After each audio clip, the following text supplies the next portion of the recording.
شروع اللہ کا نام لے کر جو بڑا مہربان نہایت رحم والا ہے۔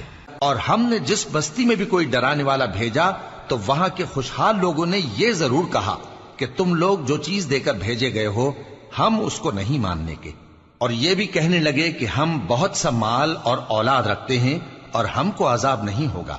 کہہ دو کہ میرا رب جس کے لیے چاہتا ہے روزی فراخ کر دیتا ہے اور جس کے لیے چاہتا ہے تنگ کر دیتا ہے، لیکن اکثر لوگ نہیں جانتے۔ اور تمہارے مال اور اولاد ایسی چیز نہیں کہ تم کو ہم سے قریب کر دیں، ہاں ہمارا مقرب وہ ہے جو ایمان لایا اور عمل نیک کرتا رہا۔ ایسے ہی لوگوں کو ان کے اعمال کے سبب دگنا بدلہ ملے گا اور وہ امن و چین سے بلند و بالا عمارتوں میں رہیں گے۔